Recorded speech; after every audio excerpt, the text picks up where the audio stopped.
I didn't understand what missing meant until I saw my mother's hands shaking around a cold cup of coffee. She kept stirring it, even though there was nothing in it to stir. That's the first thing I remember, the spoon clicking, over and over, like someone tapping on glass. I was 8, and it was 1997. We lived outside a little place called Briar Hollow, the kind of town that only shows up on hand-painted signs and gas station maps. One road in, one road out, and a whole lot of woods in every direction. The mountains were close enough that they felt like walls. That afternoon, I came home from school and found my mom and my Aunt Tessa sitting at the kitchen table. Not talking, just sitting. The late sun came through the window in thin stripes and made the dust look like it was floating on purpose. Mom didn't tell me to take my shoes off. She didn't ask about my day. She just stared at the table like she was reading something written into the wood. Aunt Tessa finally said my name. Evan, come here. Her voice sounded wrong, like she'd been crying and was trying to pretend she hadn't. Mom took a breath and said, "Your dad didn't come home. That was it. Not gone, not dead, not hurt, just didn't come home." My dad, Mark, had gone hunting that morning with his friend Cal Mercer. Cal wasn't family, but he might as well have been. He used to show up at our house with fish in a cooler and mud on his boots, grin like a kid, and ask Mom if she needed anything fixed. He called me Buddy, like it was my real name. They'd driven out to the old strip roads past Raven's Fork, north of town, where the trees got thick and the ground got cut up by old mining work. There were pits out there, collapsed entrances, tunnels you weren't supposed to go near. Everyone in Briar Hollow knew that, the same way everyone knew not to swim in the quarry or go poking around the junkyard. Dogs fenced. Cal told the sheriff that around noon, Dad realized he'd left his deer call in the truck. A stupid little plastic thing, nothing important, but Dad was the kind of man who couldn't let small mistakes sit. He told Cal to wait by a fallen oak and said he'd be right back. Cal waited 20 minutes, then 30. Then he started walking back, expecting to see Dad leaning on the truck, laughing at himself. The truck was there. Dad wasn't. Cal's story didn't change. Not that day, not later. He walked the trail. He called my dad's name until his throat hurt. He got turned around twice.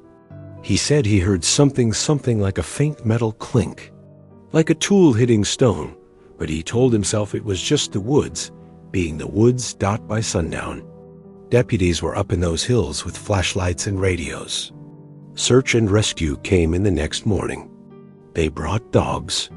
They brought volunteers who didn't like my dad much, but showed up anyway, because that's what you do in a town that's small. They found a boot print here and there, but nothing that could be proved to be his. No blood, no torn clothes. Not even the deer call he'd supposedly gone back for. 2 weeks later, the sheriff sat at our kitchen table and said softly, "We've done what we can." Mom stared at the wall behind him, like she was watching something move across it. After they officially called it off, Mom refused to stop. She kept Dad's name on the missing persons list for years. She taped flyers in grocery stores. She drove the back roads alone and stopped at every pull-off like she might catch him walking out of the trees. A year after he vanished, she hired a private investigator from Louisville. His name was Grant Hollis, a retired cop with tired eyes and a polite voice. He walked the same ground the sheriff's team had walked. He took notes. He made calls. He asked the same questions in 100 different ways. He told Mom the theory everyone already whispered about, the old mines. North of Raven's Fork was a stretch of hillside chewed up decades ago. The company had packed up fast, like they'd run out of money overnight or something had scared them. The entrances were half collapsed, and warning signs were nailed into trees. Kids still went out there sometimes, mostly to drink, carve names, and dare each other to go a little farther into the dark.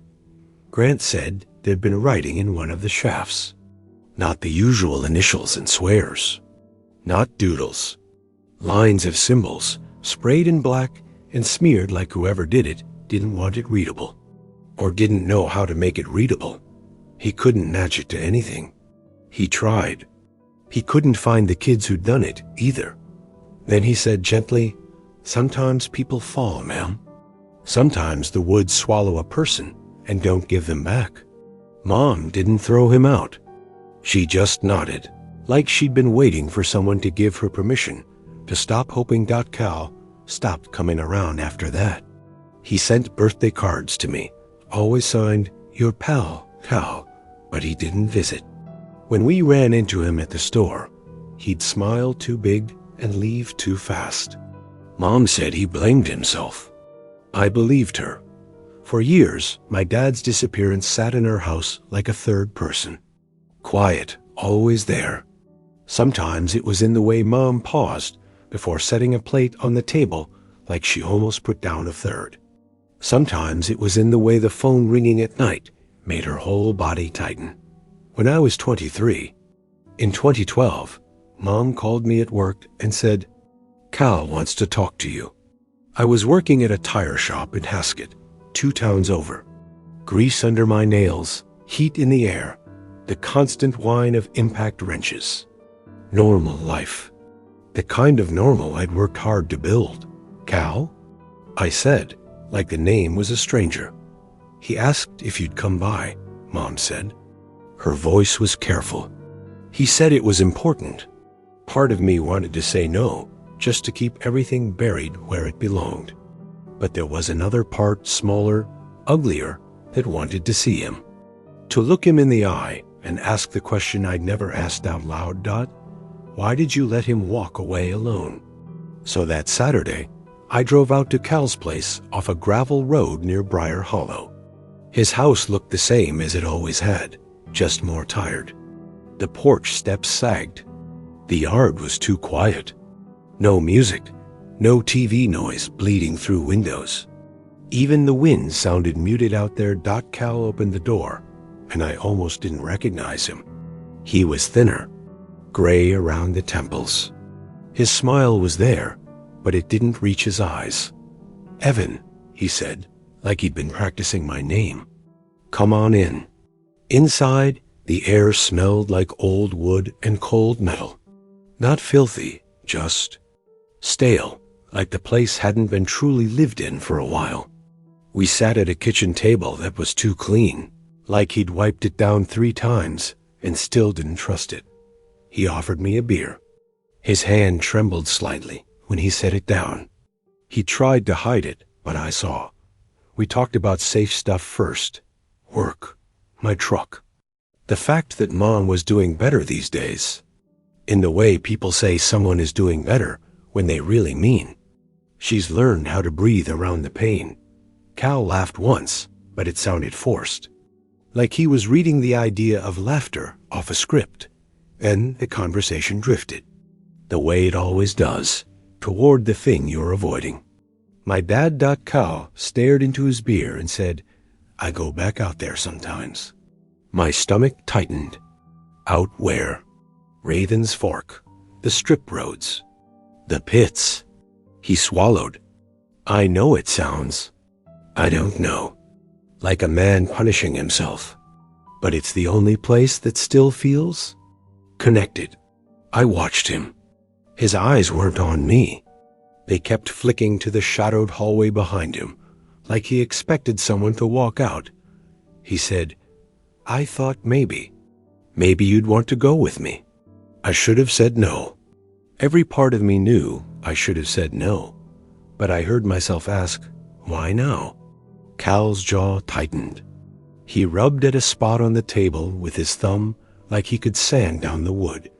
"Because I haven't told you everything?" He said. The room didn't change, not really. The light didn't flicker. No dramatic sound. But something inside me shifted, like a floorboard giving way a millimeter. "What didn't you tell us?" I asked. Cal's eyes finally met mine. They looked wet. Not crying, just strained. The last time I saw him, he said, wasn't on the trail. I didn't speak. I couldn't. He kept going, words stumbling out like he was afraid if he stopped, he'd lose the nerve. I looked for him for a while, longer than I told the sheriff. I was running around like an idiot, yelling his name. I thought I was hearing him, like he was just around the next bend. He took a breath through his nose, sharp and shaky. Then I ended up at the mines. My skin pricked lead. Cal said, I saw someone, down by one of the entrances. Same jacket, same cap. I swear to God, Evan, it was him. Did you go to him? I asked. My voice sounded too calm for how hard my heart was punching. I did, Cal said. I ran down there, and by the time I got close, he was already inside. He stared at the table again. I went in after him, he whispered. Just a few steps. Flashlight in my hand, calling his name. I waited, feeling the silence between us stack up heavy. Cal's mouth worked, like the next words tasted bad. He didn't answer, he said. But I heard him move. I heard something scrape, like boots on rock. Like he was backing away from me. I felt my throat go dry. Then what? Cal's eyes flicked to the hallway again. His voice dropped. The hallway again. His voice dropped. And I smelled something, he said. Warm air. Like a furnace opened up underground for a second. And it stank, not rot. Not mold, something sharper. Like metal burning. He pressed his palm to his forehead, as if that could hold his thoughts in place. And I got scared, he admitted. Not normal scared. Not, oh, this is dangerous, scared. It was like my body decided for me. Like it said, it out. He looked at me, and there was shame in his face so raw. I almost looked away. So I ran, he said. And I told the sheriff I never saw him again after the trail because what kind of man admits he left his best friend in a mine? I didn't know what to say. A part of me hated him. Another part understood him so deeply it made me sick. Cal cleared his throat, like he was trying to pull himself together. I need to go back, he said. And I need you with me. Not because you're some tough guy. Just because I can't do it alone anymore. I should have walked out. I should have told him to call a therapist. Call a priest. Call anyone but me. But he'd said it. He hadn't told us everything. And now it was in the open, sitting between us like an animal with its teeth showing. A month later, I found myself driving behind Cal's truck toward Raven's Fork on a Saturday morning in late May. The day was clear and bright, which somehow made it worse. Like the world didn't know what it was about to watch. We parked on a dirt pull-off where the trees closed in tight. The woods were green and loud with insects. Birds hopped from branch to branch, like this was just another day. Cal handed me a small flashlight. Take this, he said. I've got my phone, I told him. He shook his head. Phones die. That place eats batteries. I don't know why. He said it like a fact, not an opinion, like he tested it. We hiked for a while, talking about nothing important. He pointed out landmarks, an old stone wall, a creek that ran cold even in summer. He kept it light, but I noticed his body language. His shoulders stayed tight. His eyes kept scanning the trees, like he expected them to change when he wasn't looking. When we reached the pits, the air felt different. Not dramatically, just flatter, like the woods stopped breathing as deeply. We came to the rocky outcrop overlooking the mine entrances. From there, you could see the dark mouths cut into the hillside, half hidden by brush and collapsed beams. The warning signs were still there, sun-bleached and bent. Keep out, unsafe, nitrogen monoxide trespassing. Cal stood at the edge and didn't speak for a long time. You sure? He asked finally. I didn't feel sure. My mouth was dry. My palms were damp, but I nodded anyway. We're here. We found the safer slope down, the same one Cal said he'd used years ago. Loose gravel slid under our boots. Small stones clattered into the pit and echoed in a way that felt too deep for how close the ground was. At the bottom, the mine entrance looked like a throat. Jagged beams and broken timbers stuck out like ribs. The air spilling out wasn't cold exactly. It was cool, but it had that damp, metallic taste you get near old basements and rusted tools. Cal stopped a few feet from the opening and stared in. "I didn't tell your mom," he said quietly. "I know," I replied, and surprised myself by how flat my voice sounded. He turned his head slightly toward me. "If we go in, if something feels wrong, you say it. We turn around." "No arguments." "Okay," I said. We stepped into the mine. Light died fast in there. The entrance gave you maybe 6 feet of gray before it became real dark. My flashlight beam landed on wet rock, splintered wood, old track pieces half buried in dirt. Tools lay where someone had dropped them. A lantern with cracked glass. A coil of rope frayed like it had been gnawed. It didn't look abandoned neatly. It looked like people left in a hurry.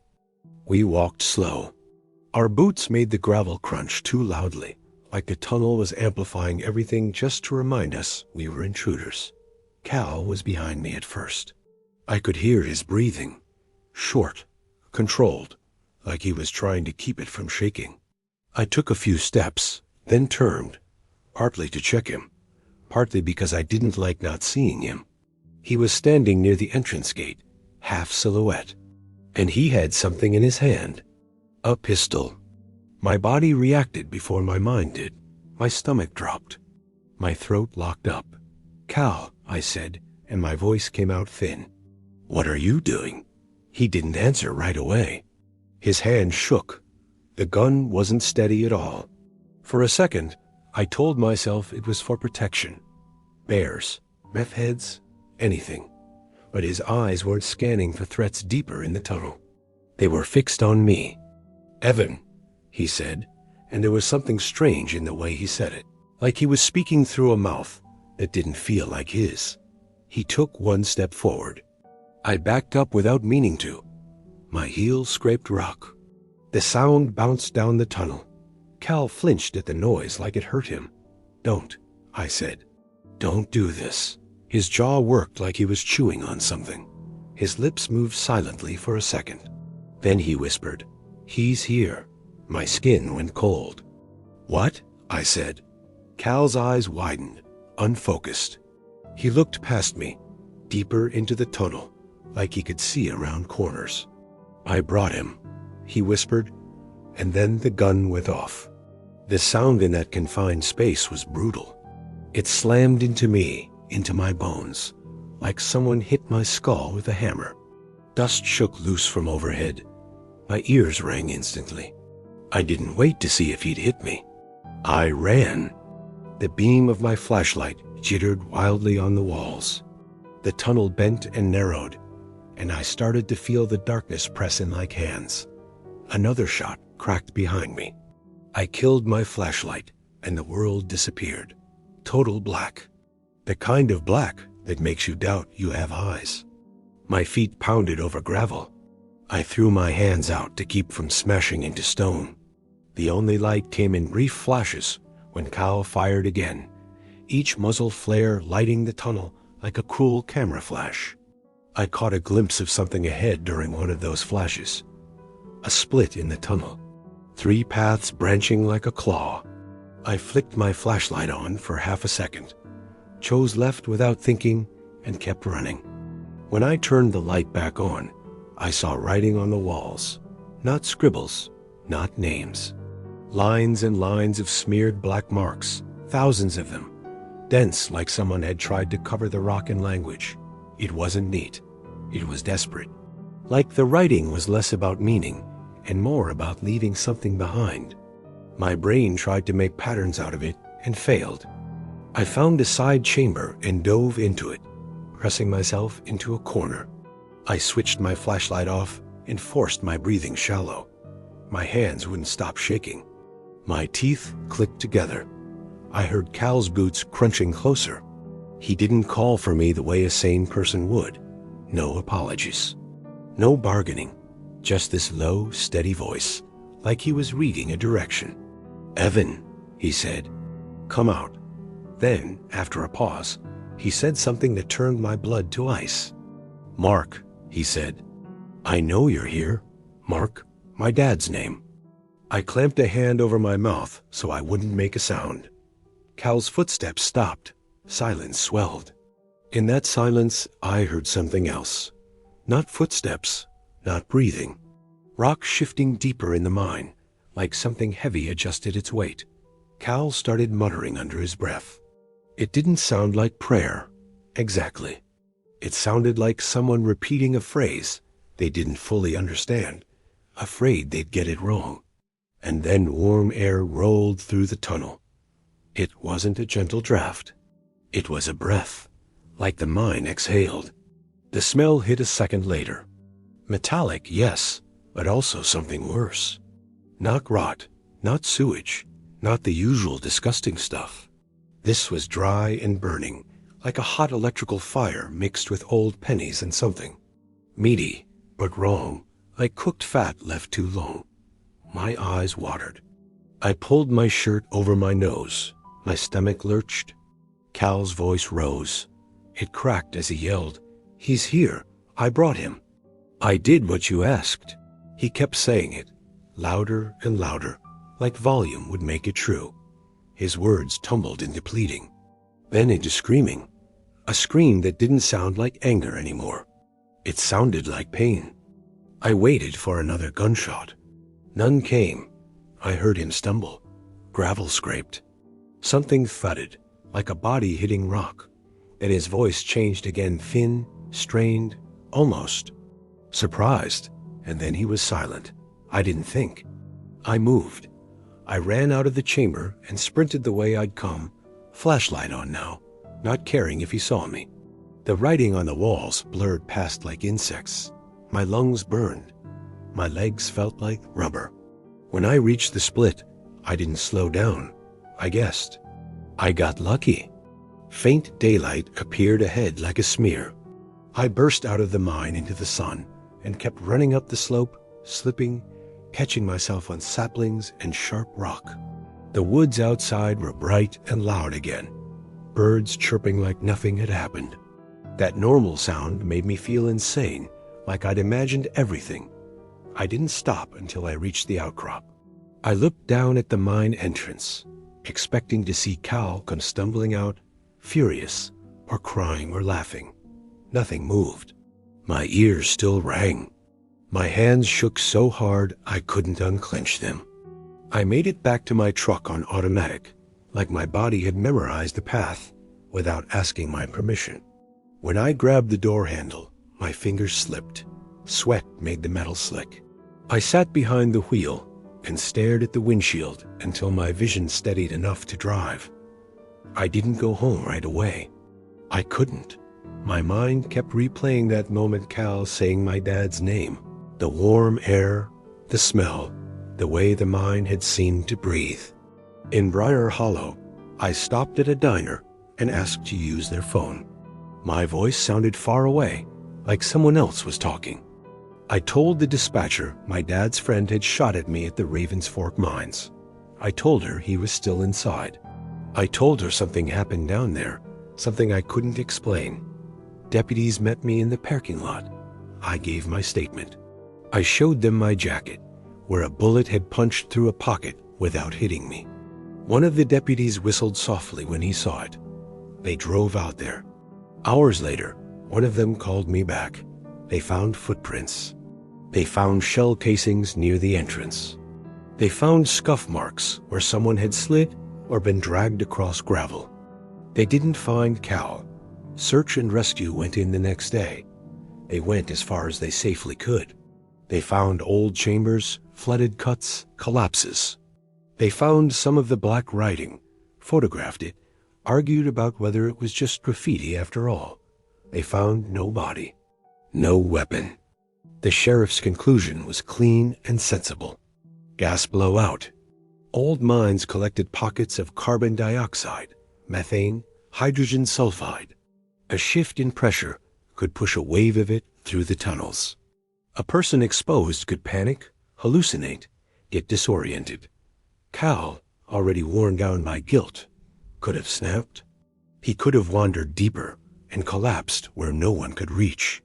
That's what happened, the sheriff said, with the calm confidence of a man putting a lid on a boiling pot.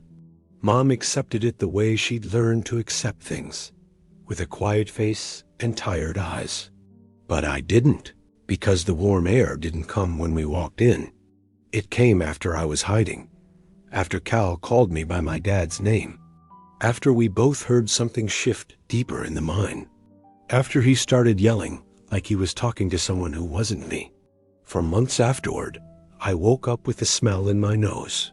I'd be in my apartment, lights on, doors locked, and I'd still taste that metallic burn in the back of my throat. Sometimes I'd catch myself staring at my hands, turning them over slowly, like I was checking if they belonged to me. And I started noticing other things. My phone battery draining fast when I drove near Raven's Fork, the radio fuzzing out for a mile stretch, no matter what station I tried. Little gaps in my memory, like missing frames in a video. I'd find myself in my kitchen, holding a glass of water, with no recollection of getting it. Once, I drove to Mom's house and realized halfway there that I didn't remember the first 10 minutes of the drive. I pulled over and sat shaking on the shoulder, watching cars pass like they were part of a different world. I told myself it was trauma, adrenaline, stress, the brain doing what it does when it can't make sense of something. But then, late one night, I dug through an old box of my dad's stuff that Mom had kept in the closet. I don't know why. I just felt pulled toward it, like a magnet under the floor. At the bottom was a small canvas pouch I'd never seen before. Inside was my dad's deer call. Not a new one, not a replacement. The old one, scratched, faded, with a tiny crack down the side. The thing he'd supposedly gone back to the truck for. My mouth went dry as sand. I carried it to the kitchen table and set it down like it might bite me. For a long time, I just stared at it, trying to force my mind to do something normal, like connect the dots. Maybe Mom found it in his truck and kept it. Maybe Cal gave it back and I forgot. Maybe it got mixed in with his things later. But none of those explanations sat right. If Mom had it, she would have told me. If Cal had returned it, the sheriff would have known. If it had been in the truck, why did Cal say Dad went back for it? I picked it up. It was warm. Not warm like it had been sitting in the sun. Warm like skin? I dropped it, and it rolled across the table, stopping near the edge. My hands wouldn't stop shaking. I pressed my palms hard against the table, like I could steady myself that way. I told myself out loud, it's just plastic, but I kept hearing Cal's voice in my head. Not the screaming heart, the whisper from the entrance. He's here. I brought him. I did what you asked. The next morning, I went back to the box and the pouch was empty. No dear call. I searched the closet, the floor, the trash, my car. I tore through drawers like a madman. Nothing. I asked Mom if she'd moved it. She stared at me like I'd asked her if the sky was green. Moved what? I almost told her. I almost dumped the whole thing on her kitchen table. The gun, the writing, the smell, the call appearing and disappearing like a cruel trick.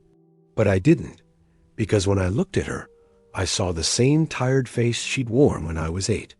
I saw how carefully she'd built her life around, not asking certain questions anymore.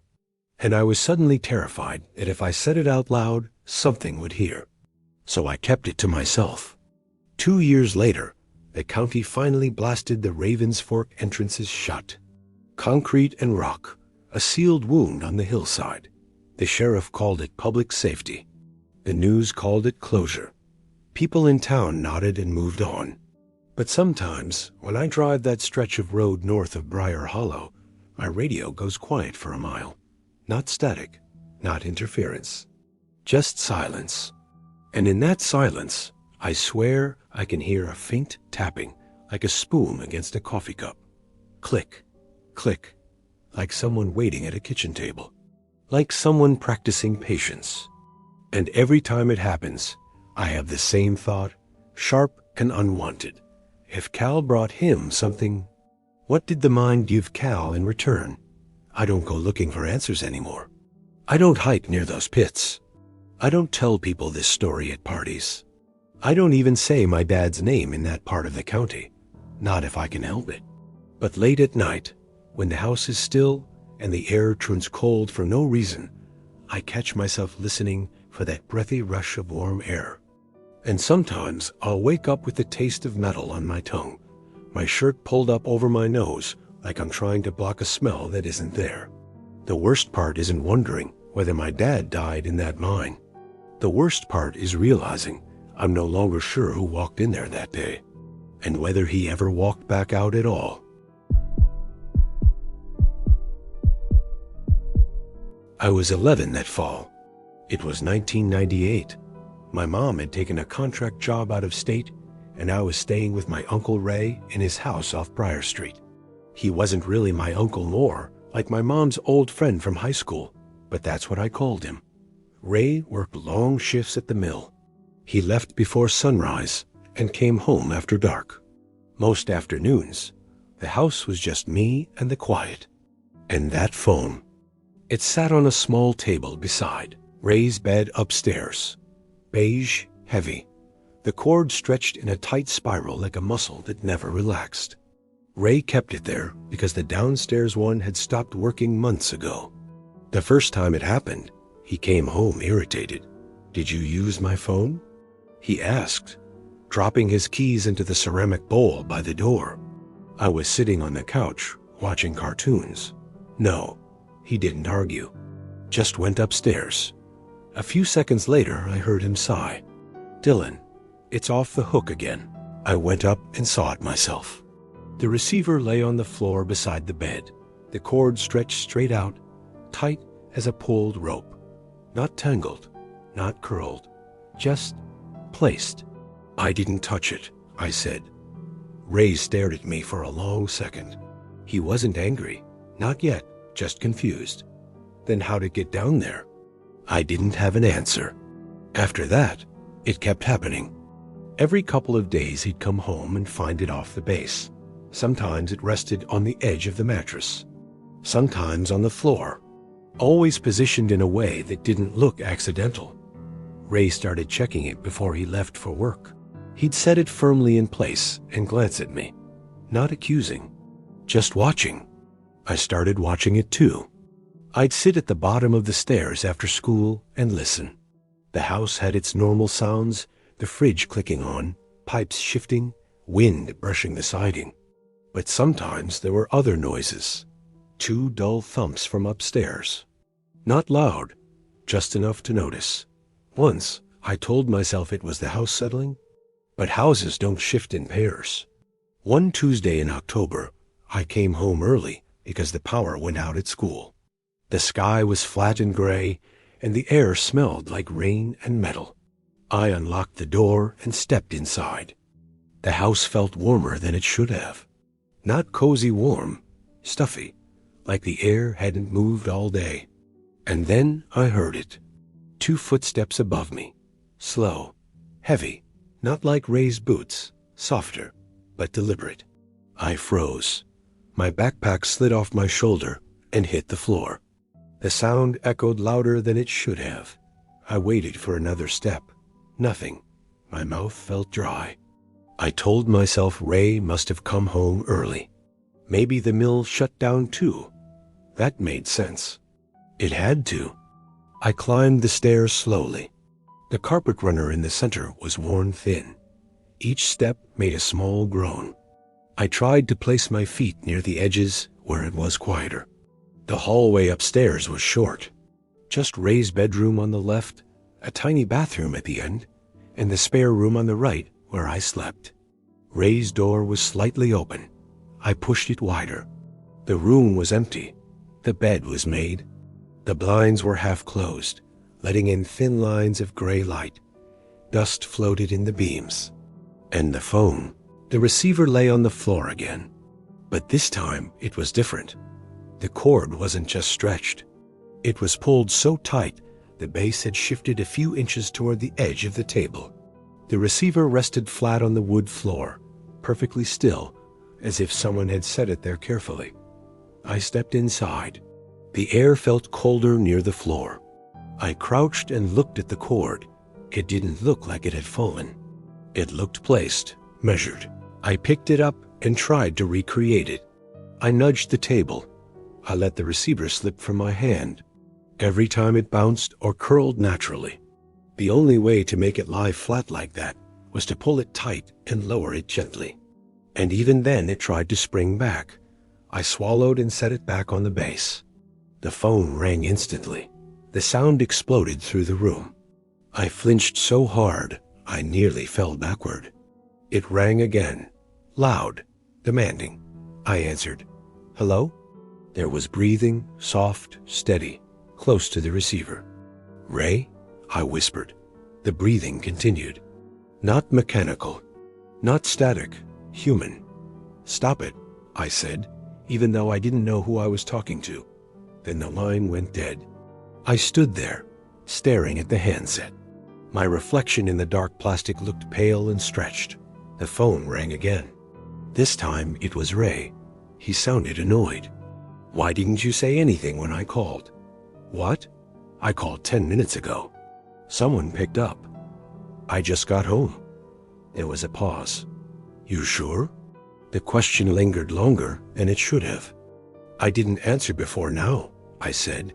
He exhaled slowly. Stay downstairs. I'm coming home. I'm calling the sheriff. After we hung up, the house felt smaller. I backed out of the room without turning my back to it. The hallway light flickered once. The air smelled faintly damp, like old towels that never dried fully. Downstairs, I stood near the door and kept looking up at the staircase. I kept thinking I saw something shift at the top, a shadow where there shouldn't be one.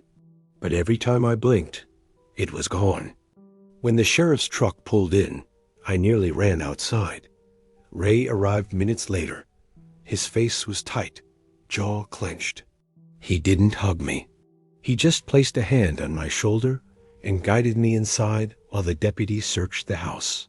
Boots upstairs, doors opening. The bathroom cabinet creaking. Clear, no signs of entry. Windows locked, screens intact. No footprints in the soft dirt outside. The deputy picked up the phone and let it hang. The cord curled naturally. Probably a line issue, he said. Or kids messing with you. Ray didn't look convinced. That night, he dragged a mattress into his room so I wouldn't sleep alone. Neither of us mentioned it, but neither of us turned off the lamp completely. It stayed dim, casting weak yellow light across the walls. I didn't sleep much. Around 2 a.m., I woke to a soft click. I kept my eyes closed. Another sound followed. A faint dragging, like fabric brushing wood. My hands began to shake under the blanket. The air felt colder near the floor again. I forced myself to look. The phone sat on the table. The receiver was still in place, but the cord, it was slowly tightening. Not snapping, not jerking, tightening, as if someone unseen were pulling it from below the bed. I couldn't breathe. Ray, I whispered. He didn't move. The cord went taut, and the receiver lifted an inch off the base. I blinked. It was back where it belonged. The cord hung loosely again. I don't know how long I stared at it. In the morning, Ray said nothing unusual had happened. I almost told him. But something stopped me. Because for a split second, before the receiver had lifted, I'd had a strange thought. Not fear, recognition, like I'd been waiting for it. The next day, Ray set up his old camcorder in the room while we went out for lunch. When we came back, the house looked untouched. We watched the footage. For 20 minutes, Nothing happened. Then the screen flickered slightly. There were the 2 footsteps, clear as day, crossing the room. The camera didn't move, but the shadow near the bed shifted, and then the receiver lifted. Not by much, just enough to break contact. It hovered for a second, then slowly lowered back down. Ray stopped the tape. He didn't speak for a long time. That night, we packed. We left Willow Creek the next morning and stayed with my mom in another state. Ray sold the house months later without stepping inside again. No one else ever reported anything strange. Years later, I asked him what he thought happened.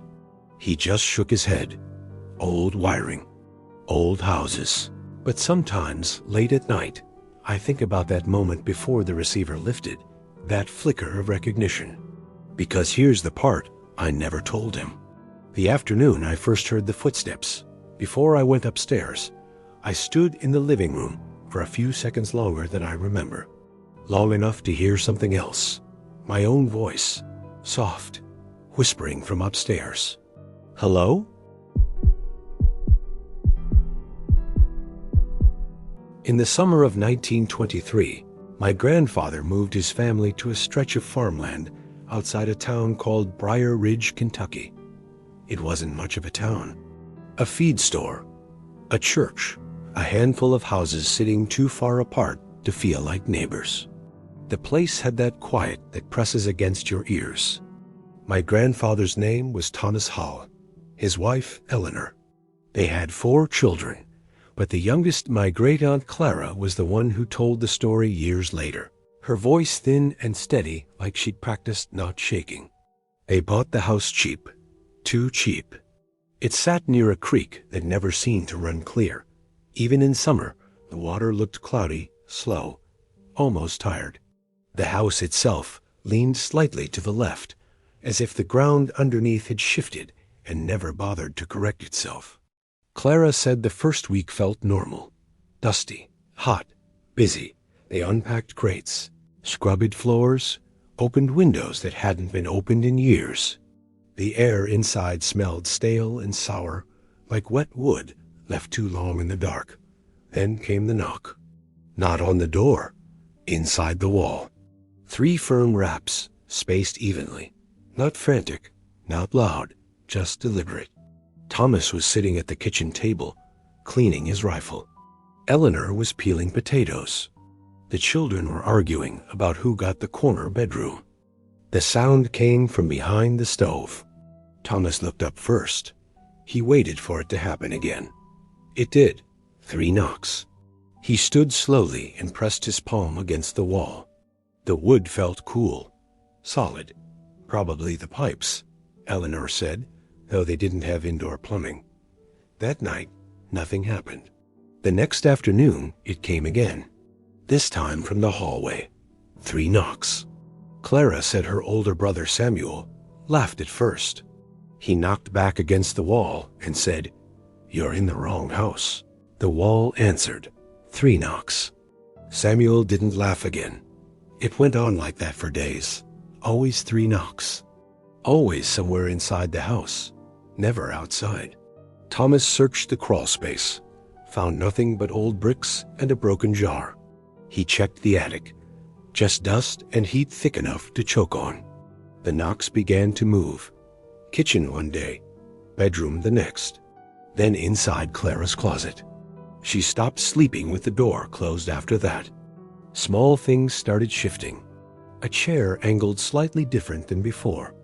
A spoon missing from the drawer. Eleanor swore she'd left the bread knife on the counter. It turned up under her pillow. No one accused anyone directly, but they began watching each other. At dinner, Thomas would pause mid-sentence and stare at the wall. Waiting. Sometimes it didn't come. The silence was worse.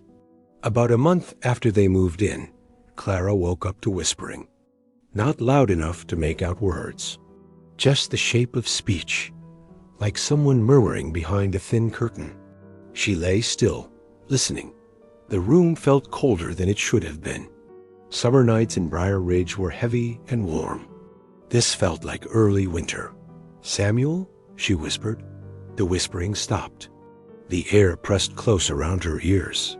Then, right beside her bed, 3 knocks, not on the wall, under the floorboards.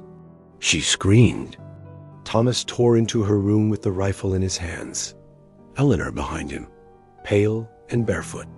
They lit lamps. They checked beneath the bed. Nothing. Clara said her father's hands were shaking when he lowered the rifle. He tried to hide it by wiping sweat from his forehead. "It's the house settling," he said. The house had never settled before. Things changed after that. The knocks became words. At first, only Thomas heard them. He'd stop in the middle of milking the cow and tilt his head, like someone had called his name from far away. Once, he walked halfway down the field before Eleanor caught up with him. "Who were you talking to?" she asked. "No one," he said. But his lips were still moving. Clara said her father began waking before dawn, sitting at the kitchen table in the dark. He'd stare at the wall as if expecting it to speak. And sometimes it did. Not loud enough for the others, just a low murmur, like breath sliding through wood. One evening, Samuel lost his temper. He slammed his fist against the hallway wall. "Stop it," he shouted. "Just stop." The reply came immediately. 3 knocks, then a 4th. They all froze. It had never been 4. Samuel backed away from the wall slowly, like it might open. The smell started soon after. A sour metallic scent that drifted through the house at random. Not strong enough to locate, just enough to notice. Like old pennies and damp earth, Eleanor scrubbed everything. Washed floors twice a day, burned herbs in the stove. The smell lingered. Clara said the house felt smaller by then. Not physically, but the rooms seemed tighter, the ceilings lower, the air thicker, and Thomas was changing. He stopped going into town. Said people were staring at him, whispering. No one was whispering, Eleanor told him. "They know," he said. "Know what?" He didn't answer. The climax came in October. The air had turned sharp. Leaves scraped across the yard like dry bones. That night, the whispering wasn't soft. It filled the house, not loud, just everywhere. Like the walls had developed lungs. Clara described it as a crowd speaking in another room. Dozens of voices, layered, restless. Thomas stood in the hallway, staring at the plaster. "What do you want?" he asked. The whispering paused.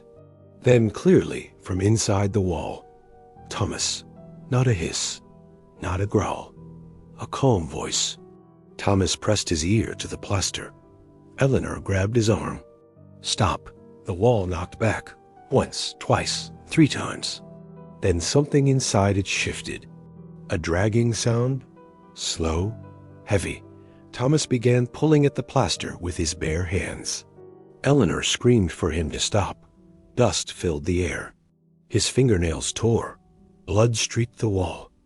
"I can hear you," he kept saying. "I can hear you." Samuel tried to pull him away. The wall gave. Just a little. A crack split the plaster from ceiling to floor. Cold air rushed out. And the smell, stronger now. Wet soil, iron, rot. Thomas leaned forward and peered inside. Clara said she never saw what he saw. She only saw his shoulders stiffen, then relax. He stepped back slowly. "There's nothing there," he said, but he was smiling. After that night, the knocking stopped. The whispering stopped. The smell faded. Thomas stopped speaking. He moved through the house quietly, ate when food was placed in front of him, slept fully clothed. Sometimes Clara would find him standing in her doorway, just watching. "Daddy?" She'd say. He'd blink like he'd forgotten she was there. Winter came early that year. One morning in December, Eleanor couldn't find him. The back door was open. Snow drifted inside. They followed his footprints toward the creek. Halfway there, the prints stopped. No signs of struggle, no broken branches. Just snow and nothing. They never found a body. The house stood empty for years after the family left. People in Briar Ridge still talk about it, though not much, just enough to keep the story alive. They say if you stand inside on a quiet afternoon, you can hear something shift behind the walls. Not frantic, not angry, just waiting. 3 knocks, sometimes 4. And if you listen closely, you might hear a voice say your name. Calm, patient, like it's been practicing it for a long time. No one agrees on what happened to Thomas Holloway. Some say he drowned in the creek and the current carried him off. Some say he ran. Clara, before she died, said something different. She said the last time she saw her father clearly, really clearly, was the night he looked inside the wall. And when he stepped back, smiling, she wasn't sure it was him who stepped away. I grew up in a town called Briar Glen, Indiana. It was the kind of place where nothing ever happened, at least not in ways that made the news. Cornfields on every side. A single blinking stoplight downtown. People who left their doors unlocked because everyone knew everyone else. This was 1989. I was 8. My younger cousin, Lila, was 6. She lived with us after her mom, my aunt, had what the adults called a breakdown. So just the 3 of us, and my dad in a narrow blue house at the end of Maple Court. Across the street lived Mr. Harlan. That's what we called him. I don't even know if that was his first or last name. He was older, maybe late 50s, with thin gray hair that always looked damp, like he'd just stepped out of a shower. He wore beige slacks, even in the summer, and button-down shirts with the sleeves rolled up exactly twice. He had these large square glasses that made his eyes look closer together than they probably were. He didn't smile much, but he waved. At first, that's all he did. Wave from his porch while watering the same dying fern every afternoon. Stand in his driveway and watch the sky like he was waiting for something to fall out of it. Lila used to wave back with both hands, jumping up and down. "Why does he just stand there?" she once whispered. "He's old," I said. "Old people just stand." It started with lemonade. One July afternoon, Dad was working a late shift at the factory. The air felt thick, like breathing through wet cloth. Cicadas screamed from the trees. Lila and I were drawing chalk hopscotch squares in the driveway when Mr. Harlan walked over holding 2 plastic cups, sweating in his hands. "For you girls," he said. His voice was softer than I expected. Not warm, just soft. The lemonade tasted too sweet, almost syrupy. Leela finished hers in seconds. I didn't. I remember watching his eyes while I drank. They didn't blink much. After that, he'd come over more often. Sometimes with lemonade, sometimes with popsicles, sometimes with nothing at all. Dad didn't seem worried. "He's just lonely," he told us. His wife passed years back, and in a town like Briar Glen, that was explanation enough. The first time he offered to take us for ice cream, it felt normal. There was a little shop near the railroad tracks called Frosty Bell. It had a buzzing neon cone in the window and smelled like sugar and cleaning chemicals. It was only 4 blocks away. "I'll walk them there and back," Mr. Harlan told my dad. "Give you a quiet hour." Dad hesitated, just for a second. I saw it. Then he nodded. We went every Wednesday after that. The routine was always the same. He'd walk a few steps behind us, hands folded behind his back. At the shop, he'd give us money and say, "You girls go ahead. I need to grab something next door." There was a hardware store beside Frosty Bell. It was dim inside, always smelled like metal and dust. He never came in while we ordered. We'd sit outside on the warm wooden bench, legs sticking to the slats, licking melting vanilla before it dripped onto our wrists. He'd return and sit at the far end of the bench. Not close, never touching. He didn't ask questions, didn't laugh at our jokes, just watched the street. Cars passed. Train horns echoed from somewhere far off. Sometimes I'd catch him looking at us, not at our faces, but lower. Then he'd blink slowly and look away. I told myself I imagined it. Children imagine things. One evening, walking home, Lila tugged my sleeve. "Why does he always smell like pennies?" she asked. I hadn't noticed before. But once she said it, I couldn't stop smelling it. Metallic, faint, but there. Like blood diluted in water. That night, I dreamed of the hardware store. In the dream, it didn't have shelves or tools. Just a single chair in the center and a buzzing fluorescent light above it. I didn't tell anyone. The move happened fast. Too fast. One morning, Dad told us to pack our clothes. "We're staying with Aunt Carol in Ohio for a while," he said, not meeting my eyes. Boxes were stacked before lunch. By sunset, Maple Court was in the rearview mirror. I remember looking back and seeing Mr. Harlan standing in his driveway. He wasn't waving. He was just standing there. We never talked about Briar Glen after that. Life moved on. New school, new routines. Lila eventually went back to live with her mom. We grew apart the way cousins do. It wasn't until I was 19 that Dad finally told me why we left. We were sitting at the kitchen table. The room smelled like burnt coffee. His hands were wrapped around a mug he wasn't drinking from. "Do you remember Mr. Harlan?" he asked. The name made my chest tighten. He stared at the table while he spoke. A neighbor had come by one afternoon while we were at Frosty Bell. Told him Mr. Harlan had done time in another state. Something involving 2 girls, similar ages. There was no public registry back then. No internet. Just whispers passed between front porches. Dad confronted no one. He didn't ask Mr. Harlan a single question. He packed us up and left. "That's it?" I asked. He nodded, but he wouldn't look at me. Years later, curiosity got the better of me. I searched for him. There it was. His name. A record. Convictions from before we'd moved onto Maple Court. I didn't read the details. I couldn't. My stomach felt hollow, like I'd swallowed ice. I called Lila that night. She was quiet for a long time. "Do you remember everything?" she asked. The question felt strange. "Of course," I said. "Ice cream, the bench, him going into the hardware store." Another pause. "Yeah," she said softly. "The hardware store." Her voice sounded far away. "Why?" I asked. She exhaled slowly.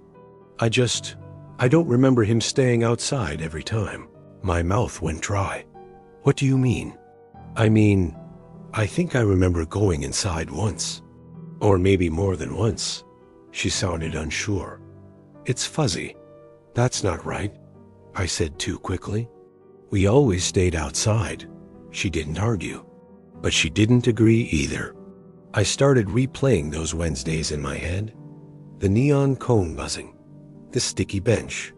The way he sat at the far end. Had he always? There's something strange about memory. The more you turn it over, the softer it gets. I began noticing gaps. Moments where the scene jumps, like a scratched DVD skipping ahead. 1 second we're licking our cones. The next we're halfway home. No clear transition. No in between. I told myself it was normal. Childhood memories blur. Still, I kept checking the registry page. His name stayed there for years. Then one day, it was gone. Removed. No explanation. I searched local obituaries from Briar Glen. Found one short notice. No photo. No mention of family. Just a date. I stared at it for a long time, because the date felt wrong. It was 3 days after I had searched his name the first time. I drove back to Briar Glen last fall. I don't know why. Maybe I wanted to prove to myself that it was all in my head. Maple Court looked smaller than I remembered. The blue house was now white. The fern on his porch was gone. His house stood empty. Windows dark. Grass too tall. The hardware store by the old Frosty Bell had closed years ago. The ice cream shop was a laundromat now. The neon cone replaced with flickering fluorescent lights. I stood outside the boarded-up hardware store. Even through the wood, I could smell something metallic. It was faint, but it was there. A police cruiser drove slowly past me. The officer inside watched me longer than felt necessary. That night, back at the motel, I dreamed again of the fluorescent light. This time, I wasn't alone in the room. There was another chair, and someone was sitting in it. I couldn't see their face. When I woke up, my hands were dirty. Not metaphorically, actually dirty. There was dried reddish-brown beneath my fingernails. I told myself it was rust. The hardware store door had been old, splintered. That had to be it. It had to be... I washed my hands for a long time. The metallic smell lingered. Lila doesn't answer my calls much anymore. The last time we spoke, she asked me something strange. Do you ever feel like maybe we weren't the only ones? She said. I didn't ask what she meant. I didn't want to. Sometimes I think about how he never tried to touch us. Not that I remember. Sometimes I think about the hardware store. About the way he always gave us money first. About how careful he was. And sometimes, late at night, I wonder if Dad moved us because he was afraid of Mr. Harlan, or because he was afraid of what we might remember, or worse, what we might have done. Because memory is a slippery thing, and every time I try to picture that dim room with the buzzing light, I can't quite tell whether I'm standing in the doorway or sitting in the chair. This was back in 2021, in a third-floor walk-up in a town called Maple Hollow, just outside Pittsburgh. I was 26. My cousin Riley had moved in with me after her breakup. We told everyone it was temporary, but we both knew it wasn't. She didn't want to be alone. And honestly, neither did I. The building was old, but renovated enough to feel safe. Keypad lock, doorbell camera, new carpet in the halls that still smelled faintly of glue and dust. We joked that nothing bad could happen in a place that beige. The family across from us moved out in October. By November, he was there. His name was Aaron. The first day he moved in, the hallway filled with cardboard boxes stacked higher than his shoulders. Collectible figurines, posters, long rectangular packages that looked like they held prop swords or replicas. Riley nudged me and whispered, "Finally, someone who won't judge us for watching sci-fi reruns every night." We made cookies. Chocolate chip. Brought them over on a paper plate. He opened the door halfway. He looked younger than I expected. Maybe late 20s. Pale skin, almost translucent under the hallway light. His apartment smelled faintly metallic, like pennies. "Welcome to the building," Riley said brightly. He stared at the cookies for a second too long before taking them. "Thanks," he said, soft, flat. His eyes flicked to me, not my face, my hands. Then he shut the door. We laughed it off. Some people just aren't good with neighbors. At first, it was small things.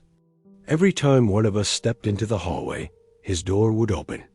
Not wide, just enough. "Oh, hey," he'd say, like it was a coincidence. He asked to borrow things constantly. Salt, a phone charger, a screwdriver, paper towels. Once, he asked if one of us could sit in his apartment while he ran to the store because he didn't like leaving it empty. Riley laughed nervously. "That's not really our thing." He nodded like he understood, but he kept asking. I started noticing that he didn't blink much when we talked, and when he did, it felt delayed, like he was copying what normal looked like. One night in December, we got home late from a friend's birthday party. It was freezing, the kind of cold that dries your nose and makes your ears ache. We stepped onto our floor and stopped. Aaron was sitting cross-legged between our doors. He wasn't doing anything, just sitting there, back straight, hands resting on his knees. The hallway light flickered once overhead. He looked up slowly, smiled. "Where were you?" he asked. Riley let out a short laugh. "Out. I was worried," he said. You didn't tell me you were leaving." There was something about the way he said it. Not accusing, not joking, just factual. I felt my stomach tighten. "We don't really check in with neighbors," I said. His smile thinned. "You should," he replied. We went inside, locked the door, checked the camera footage. He didn't leave. For 3 hours, he sat facing our door, sometimes rocking slightly, sometimes completely still. At 4:17 a.m., he stood up, walked to his door, and went inside. The police came the next morning. They watched the footage, shrugged. He's not breaking any laws. It felt stupid to be afraid of someone sitting in a hallway. For a few days, he disappeared. No hallway encounters, no knocking. Then the notes started. The first one was slipped under our door. "I like hearing you laugh." The handwriting was careful, rounded, childlike. Riley said it was weird but harmless. The second note was taped to my car. "You shouldn't park so far from the light." I hadn't told anyone I'd switched spots that week. Then he installed his own doorbell camera. It wasn't subtle. It was angled directly at ours. After that, the notes became more frequent. "I missed you at 2:13 p.m. You were home, but didn't answer. You look different when you sleep." That one made Riley's face go gray. Our bedroom windows faced the back alley, 3rd floor. No fire escape, no balconies. There was no way he could see inside. Right? That night, I woke up sweating. The room felt colder than usual. The air had that damp basement smell. Scratch, a soft dragging sound against glass. I sat up slowly. Riley was asleep, or pretending to be. Scratch. I walked to the window and lifted the blinds just a centimeter. At first, I saw nothing. And I saw movement near the dumpster below. A dark shape shifting just outside the streetlight's edge. I blinked. It was gone. The next morning, there were faint scuff marks under our window. On the brick, like something had been dragged up and down. That's when I started wondering if we were remembering things wrong. Riley swore she'd never told him where she worked. But he left a note on her windshield that said, "You got home late from the bookstore." I didn't know how he knew that. Unless she'd mentioned it. Unless I had. We started arguing in whispers. "You must have told him something." "I didn't." "Well, he knows too much. You're the one who talks to him more." I didn't think that was true. But sometimes I couldn't remember our hallway conversations clearly. They blurred together. His voice always soft, calm, repeating things back to us slightly differently than we'd said them. One afternoon, I opened the door to grab a package. He was standing there already, so close I almost ran into him. "You're shaking," he said. I hadn't realized I was. "Don't be afraid," he added gently. "I'm not the one you should be afraid of." Something about that sentence lodged in my chest. "What does that mean?" I asked. He tilted his head. "You forget things," he said. "That's okay. I remember for you." My mouth went dry. "That night," he continued, "you were the one sitting in the hallway." I laughed. Too loud. "No." He nodded slowly. "You knocked on my door at 3 a.m. You said someone was watching you. You asked if you could come inside." My pulse thudded in my ears. "That didn't happen." "It did," he whispered. I backed into our apartment and locked the door. I asked Riley if I'd ever left the apartment that late. She stared at me for a long time. "You've been sleepwalking again," she said quietly. I hadn't done that since I was a kid. The final night before we broke the lease, I woke up on the couch, not in my bed. The front door was unlocked. The hallway light shone through the crack. I could hear breathing, slow, close. I stood, heart hammering, and eased the door open. Aaron was standing inches away, not touching the door, just facing it. He didn't look surprised to see me. "You came back," he said softly. "From where?" My voice barely worked. He studied my face. "You don't remember," he said again. Behind him, the hallway camera's tiny red light blinked.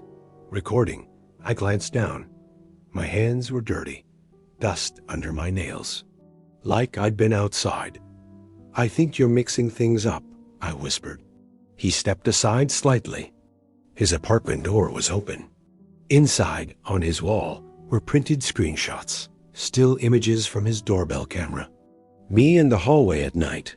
Me sitting cross-legged outside his door. Me knocking. Me smiling. The timestamp stretched back weeks. "I was just trying to help," he said. I don't remember stepping inside his apartment. I don't remember Riley pulling me back.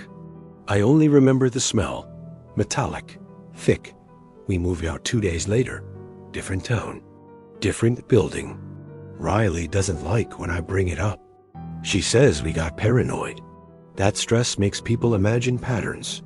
Sometimes I believe her. Sometimes I wake up standing near our new front door, my phone in my hand, the hallway light glowing through the crack. Last week, there was a note on the kitchen counter, rounded handwriting. "I'm glad you found somewhere safer." Riley swore she didn't write it. I don't remember writing it either, but the ink was still wet when I touched it. And sometimes, late at night, I catch myself standing very still in the dark, listening, waiting for someone to open the door. My name used to be Dr. Leah Carter. Back in 2018, I was teaching cultural anthropology at a small university in Ohio. My specialty was mixed heritage communities in Appalachia, places shaped by isolation, rumor, and history that never quite made it into textbooks. Most of my fieldwork had been calm. Long interviews at kitchen tables, church picnics, handwritten family trees passed down in biscuit tins. Then I heard about Briar Hollow. It sat near the border of Kentucky and West Virginia, tucked into a fold of mountain that didn't show up clearly on GPS. The census listed a population, but no one I contacted could tell me exactly how many people live there now.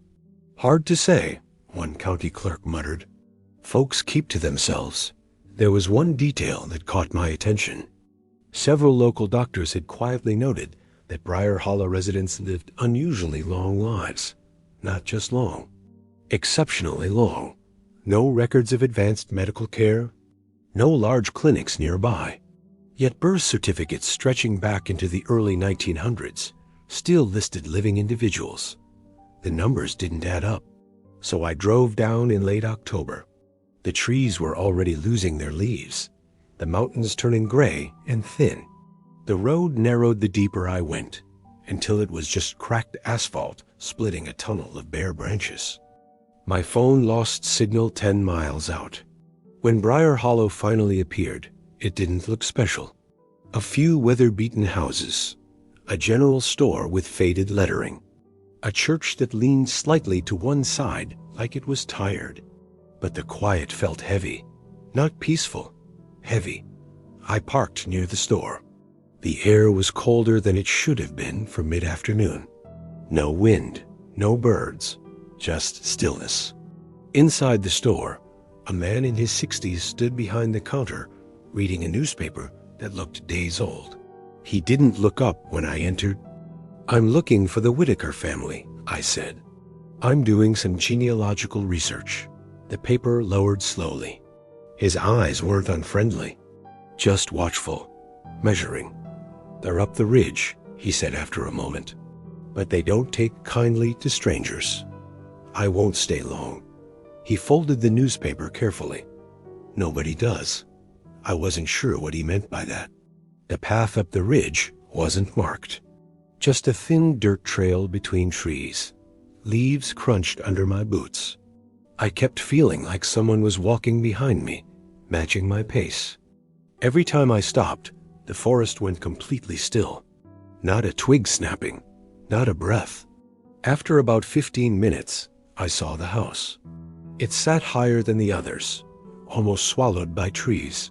The porch sagged. The windows were dark, though smoke drifted faintly from a metal chimney pipe. A woman sat on the porch, shelling beans into a tin bowl. She looked maybe 50. Dark hair streaked with gray, sharp cheekbones. She didn't smile. "You, Leah?" she asked before I could speak. "Yes," she nodded once. "Grandma's inside." That caught me off guard. I didn't mention. She knows. The way she said it made something tighten in my stomach. The door creaked open before I knocked. 2 men stood inside. They were tall, broad-shouldered, both with pale hair that looked almost white in the dim light. They didn't look elderly, maybe early 40s. But there was something in their faces, something old. The skin around their eyes looked too thin. "You're the professor," one said. "Yes," he stepped aside. "Don't wear her out." The house was dim. Only one lamp lit the main room. The air inside was thick and warm, but not comfortably so. It felt trapped, used, and that smell again. Sweet, sour, like something ripening past its limit. In the far corner sat a narrow bed. At first I thought it was empty. Then I saw her. Martha Whitaker was listed as 109 years old. The woman in the bed looked far older. Her body seemed too small for the sheets, like it had folded in on itself. Her skin was stretched thin over bone, not loose and wrinkled, tight, almost glossy, as if it had shrunk. Her eyes were open. They moved slowly toward me. I introduced myself. My voice sounded too loud in the room. "Mrs. Whitaker, I'm studying family histories in the area." She didn't blink. One of the men leaned close to her ear. "Grandma, she's asking about the family." The old woman's lips trembled. I moved closer, pulling a wooden stool beside the bed. The floor creaked under my weight. "How long has your family lived here?" I asked gently. "Nothing." "Were your parents born in Briar Hollow?" Silence. I noticed her hands. The fingers were curled slightly inward, the nails thick and yellowed. They twitched once, just a small jerk. The air felt warmer. I could feel sweat forming under my collar. I tried something else. "What's the secret?" I asked quietly. "To living so long?" The room changed. I can't explain it better than that. The lamp flickered once. Just once. But it felt like the air tightened around us. Her eyes locked onto mine. For a second, I thought she hadn't heard. Then her lips parted. Her voice came out thin and dry, like paper tearing. "It keeps what we owe." The words barely made sound. I leaned closer. "I'm sorry?" Her pupils widened, not slowly, all at once. "It takes the years," she whispered. "Not for free." Her chest began to rise and fall faster. A rattling sound filled her throat. The men moved immediately. One grabbed my shoulder and pulled me back hard enough that I nearly fell. "Out," he said. I didn't. "Out." I stumbled toward the door. As I stepped onto the porch, I heard something behind me. Not coughing, not gasping. A wet, rhythmic sound, like chewing. The door slammed. The woman with the beans was gone. The bowl sat tipped over on the porch. The beans had spilled but weren't rolling. They just lay still, scattered. I walked back down the path faster than I meant to. My hands were shaking. I kept looking over my shoulder. Halfway down, I noticed something strange. The forest didn't look the same. The trees seemed closer together, the path narrower. I couldn't shake the feeling that I had walked longer on the way up. When I reached the store, it was closed. Lights off. Door locked. My car was still there, but for a moment, I didn't recognize it. It looked older, dirtier. I blamed adrenaline. That night in my motel room, I replayed her words. "It takes the years, not for free." I dreamed of a room without windows. People standing in a circle. Faces blurred. Someone counting backwards. When I woke up, my throat hurt. Like I'd been whispering. I went back 2 days later. I don't know why. Curiosity, pride, something else. The road felt longer this time. My GPS still failed 10 miles out. When Briar Hollow came into view, I felt my stomach drop. The general store was boarded up. The church roof had partially collapsed. The houses looked abandoned. Not recently, years ago. I parked anyway. No footprints in the dirt, no smoke, no sound. The path up the ridge was barely visible now. Overgrown, but I followed it. The Whitaker house stood where it had been. Only now the porch had caved in. The windows were shattered. The door hung crooked on one hinge. Inside, the air was cold. No lamp, no furniture, no bed, just dust. Thick, untouched dust. I walked to the corner where her bed had been. The floorboards were warped there. I knelt down. There were grooves in the wood. Deep scratches.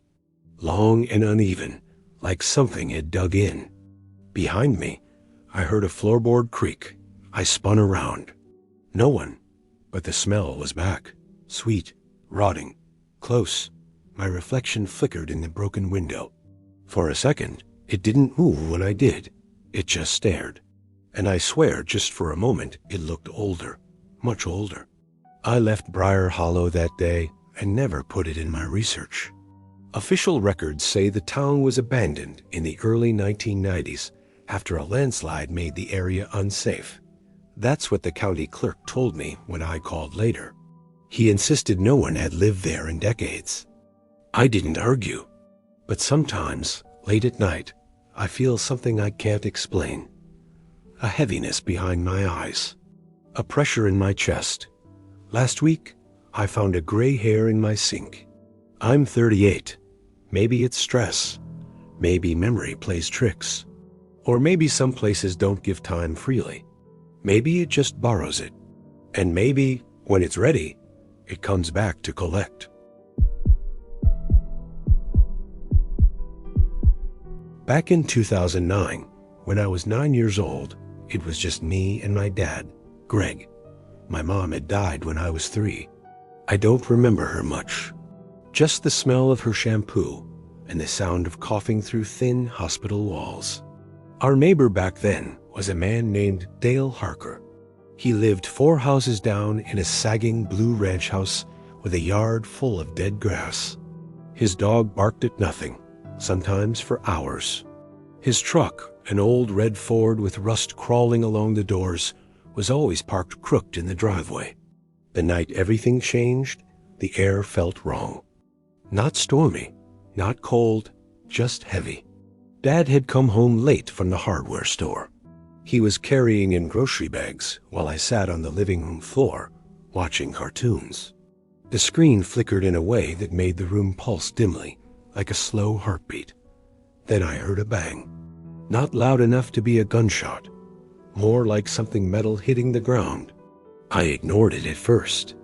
Our porch screen door always slammed when the wind picked up. But then I heard my dad's voice. It wasn't shouting. It was tight, like he was trying not to shout. I remember standing up slowly. The TV kept playing behind me, bright and cheerful. I walked to the front window and pulled the curtain aside just a little. Dale was standing in the driveway. He had one hand extended, and in it was a gun. Small, black. It looked too clean compared to everything else about him. My dad's hands were in the air. I didn't understand what I was seeing at first. It felt like watching someone else's house through the wrong window. Dale said something I couldn't hear. His mouth moved, but the glass muffled everything. Dad handed him his wallet, then his keys. The porch light flickered once. Just once, and for a second, I thought Dale was looking straight at me, not past me. At me. He took the things and ran toward the thin strip of woods behind our backyard. Dad stood there for a few seconds after he was gone, like he wasn't sure his legs would work. When he came inside, he locked the door twice, then a third time. His face looked gray. The police found Dale that night, hiding in a tool shed near the old train tracks. They said he'd been drinking, needed money, made a bad choice. He went to prison. And for 5 years, the street felt quieter. The dog was gone. The truck was gone. The blue house sat empty, its windows dark like closed eyes. But the night didn't leave me. Sometimes I'd wake up and swear I heard the crunch of gravel outside my window, or the slow rumble of an engine idling too long. Dad told me I was just adjusting, that kids remember things bigger than they were. But I remember the way his hands shook when he thought I wasn't looking. In 2014, Dale came back. I found out the same way I found out about everything else, by accident. I got off the bus one afternoon, and there it was, the red truck, parked under the streetlight at the end of Alder Street. It wasn't in his driveway yet, just sitting there, engine off, windows too dark to see through. I stood on the sidewalk longer than I should have. The other kids brushed past me. Someone laughed behind me, but it sounded far away. The truck door creaked open slowly. Dale stepped out. He looked thinner, paler, his hair shorter, but his eyes were the same. He saw me, and he smiled. Not wide, not friendly, just enough to show he recognized me. I ran home so fast my lungs burned. Dad was at the kitchen table, reading. When I told him, he closed the newspaper carefully. Too carefully. He served his time, Dad said. That's how it works. He had a gun, I said. Dad didn't answer that. That night, the house felt smaller. The heater clicked on and off, making sharp popping sounds in the walls. I lay in bed staring at the ceiling, counting the seconds between each noise. Around midnight, I heard it. An engine. Low, slow. I sat up. The sound idled outside, close. Too close.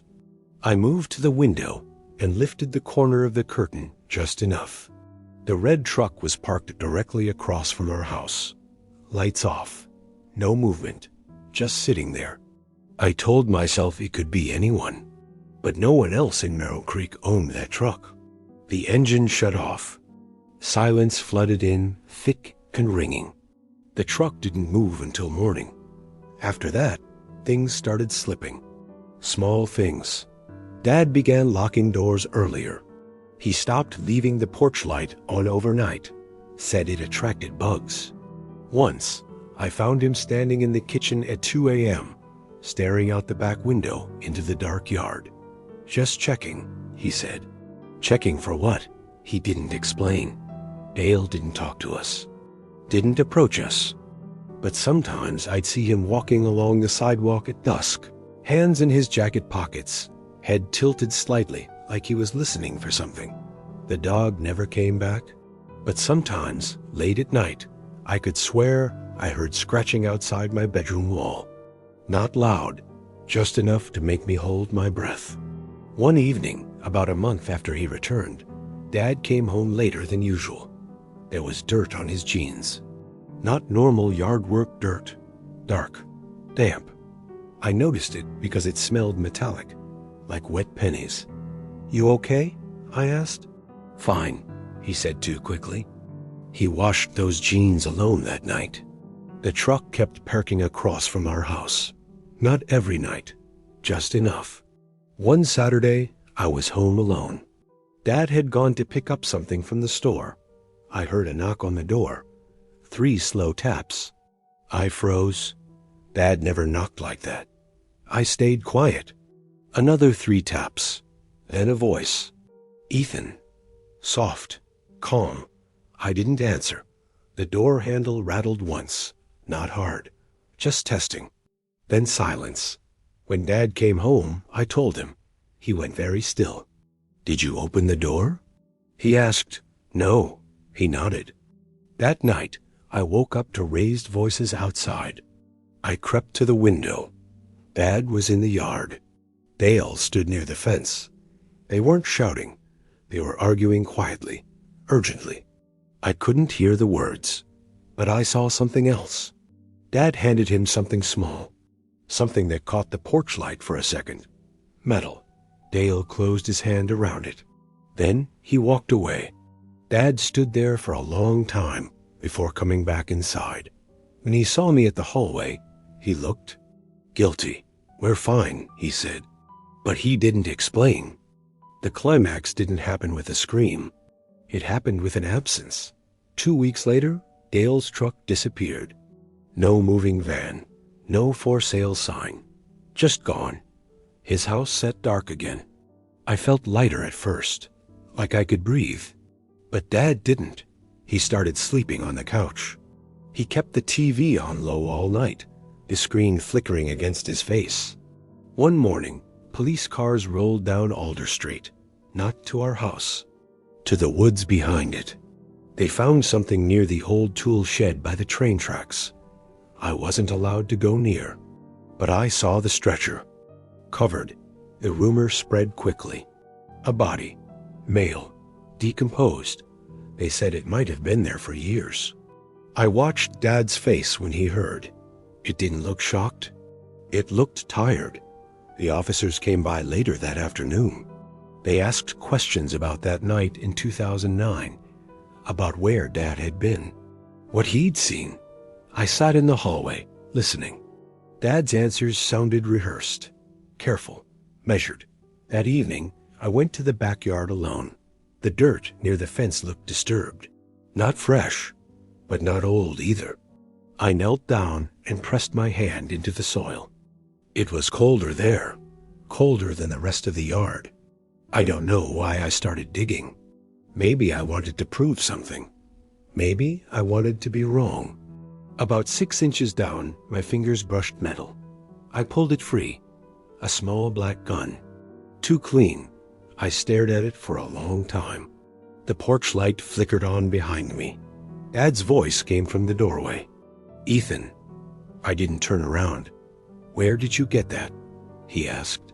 His voice wasn't angry. It was scared. I finally looked back at him. His hands were shaking, just like they had 5 years ago. Except now I wasn't sure why. "Was he really robbing you?" I asked. Dad didn't answer. The silence stretched between us. In the distance, somewhere beyond the trees, I thought I heard an engine turning over. Slow, familiar. But when I looked toward the road, there was nothing there. No truck, no headlights, just the dead streetlight at the end of Alder Street. Still not working, still dark. And sometimes, even now, years later, I wake up thinking I hear gravel crunch outside my window. I don't look anymore, because I'm not sure what I'd see, or who I'd recognize standing there. We moved to Briar Hollow in the fall of 1993. It was one of those small Ohio towns where nothing much ever happened. 2 stoplights, a diner with cracked vinyl booths, rows of tired maple trees lining the sidewalks. If someone sneezed 3 streets over, half the town would know by dinner. Our house sat at the edge of a cul-de-sac on Marlowe Drive. Across from us was a pale blue 2-story with a narrow backyard and a concrete patio that looked like it had been poured in a hurry. The for sale sign had barely been pulled from the lawn before a moving truck showed up. That's when the Kellers arrived. At least, that's the name they gave. Daniel Keller was tall and soft-spoken. His wife, Ruth, had a face that seemed permanently arranged into a careful smile.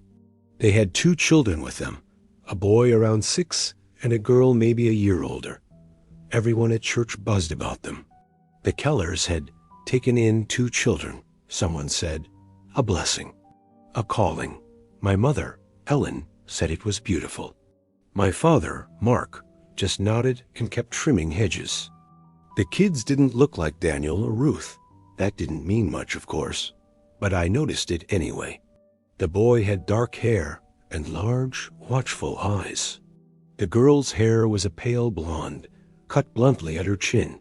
She rarely blinked. The first strange thing happened on a Saturday afternoon. Ruth came to our door while my mother was folding laundry. I answered. Up close, Ruth smelled faintly sour, like old milk under perfume. She leaned down slightly and said, "Hi there. Is your mom home?" Her eyes didn't match her smile. Mom came to the door. I pretended to walk away, but stayed within earshot. "I just wanted to apologize," Ruth said. "The kids have been screaming a lot lately. I hope we're not disturbing you." Mom frowned politely. "Oh, we haven't heard anything." Ruth's smile tightened. "Really? That's odd.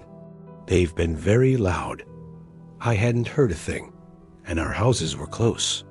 Close enough that I could usually hear our other neighbor's dog scratching at the fence." After she left, Mom shrugged it off. "Maybe they're inside with the windows closed." But that night, I stood in my bedroom with the lights off and my window cracked open. The air smelled like wet leaves and chimney smoke. I listened. Nothing. No laughter. No crying. No television. No footsteps. Just silence. A week later, I saw the boys standing alone in their backyard. It was late afternoon, that gray hour before dinner when everything looked slightly drained of color. He wasn't playing. He wasn't moving. He was facing the back of the house, just staring at the sliding glass door. I remember thinking he looked like he was waiting for someone to let him in. I raised my hand to wave. He didn't react. Didn't blink. His arms hung at his sides like they were too heavy to lift. Then the curtain behind the glass shifted. Just a little. The boy flinched so hard he nearly stumbled. After that, I started noticing more things. The girl never spoke outside. Not once. If I rode my bike past and said hi, she would look at me for a second too long. Not shy, not curious. Just measuring. Daniel Keller mowed his lawn every Sunday at exactly 4 p.m. He wore noise-canceling headphones. The mower would roar, but somehow the sound felt distant, swallowed, like it couldn't quite fill the yard. Ruth was different. She moved quickly, always scanning. If the kids were outside, she stood near the door, arms folded tight, watching them like a guard at a prison yard. Then came the Sunday everything cracked. It was cold for early October. The sky had that pale, metallic look before rain. Dad was in the garage sorting tools. I was inside playing Sega, half listening to the hum of the house. He burst through the back door so fast it hit the wall. "Did you hear that?" he asked. His face looked drained. I hadn't heard anything. I shook my head. He stood there for a second, like he was deciding something. Then he grabbed his jacket and ran outside. I followed to the porch, even though he told me not to. That's when I heard it. A sound so raw it didn't even register as a scream at first. It was more like an animal caught in wire. It came from the Kellers' backyard. Dad disappeared through their side gate. A few minutes later, sirens cut through the air. Red and blue lights bounced off our windows, flashing against the ceiling of our living room. Mom gripped my shoulder so tightly, her fingers left marks. Later, I pieced it together. Dad found Ruth kneeling on the patio.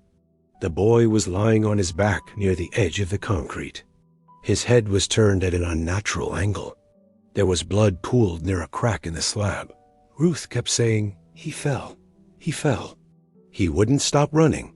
Daniel wasn't home. The ambulance left without its siren on. That was the first detail that made my stomach drop. The next day, more police arrived. Not just patrol cars, unmarked sedans. Men in plain clothes. They taped off the yard.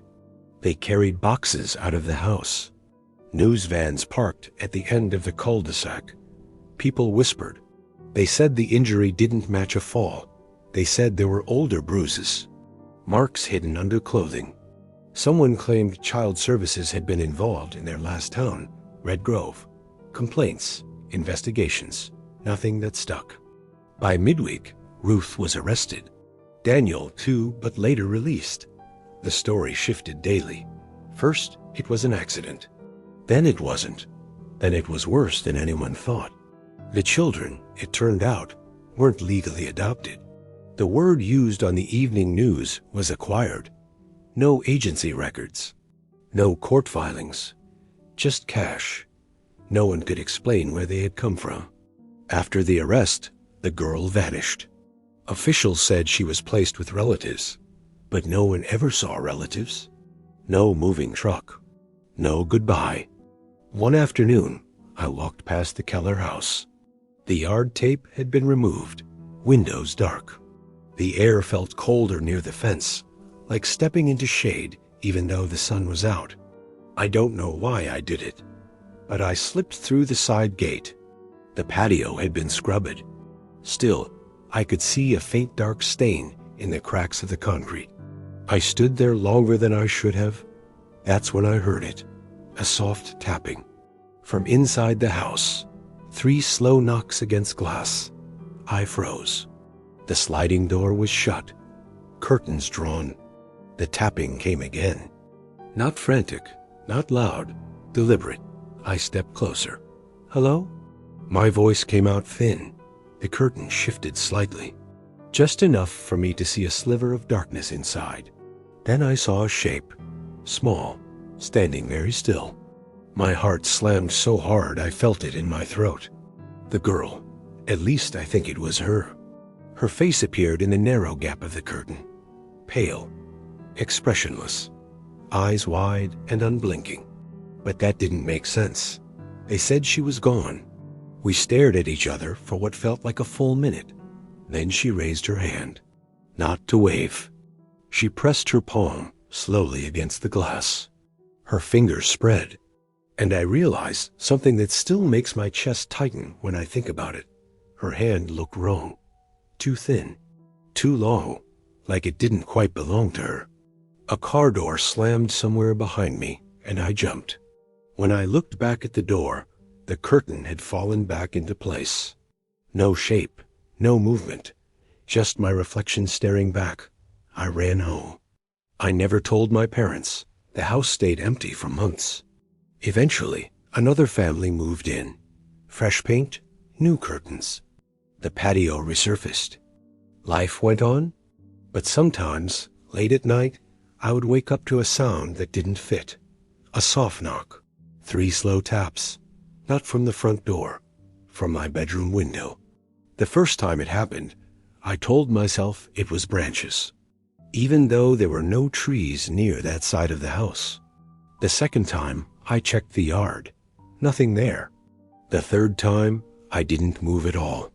I just lay there, staring at the ceiling, counting the seconds between knocks. 1, 2, 3. Pause. 1, 2, 3. It stopped after a week. Or maybe I stopped hearing it. Sometimes I wonder if the girl was ever moved at all. If she stayed hidden inside that house longer than anyone knew. Sometimes I wonder if she left. And sometimes on nights when the air feels heavy and the street is too quiet, I wonder if I imagined the whole thing. Memory shifts. Especially when you're 13. Especially when you want to believe adults are in control. But I still see that hand when I close my eyes, pressed flat against the glass, waiting. And every now and then, when the house across from mine goes dark for the night, I catch myself listening, just in case the silence starts breathing again. It drifted through our backyard in thin gray ribbons, settling into our clothes and hair like it belonged there.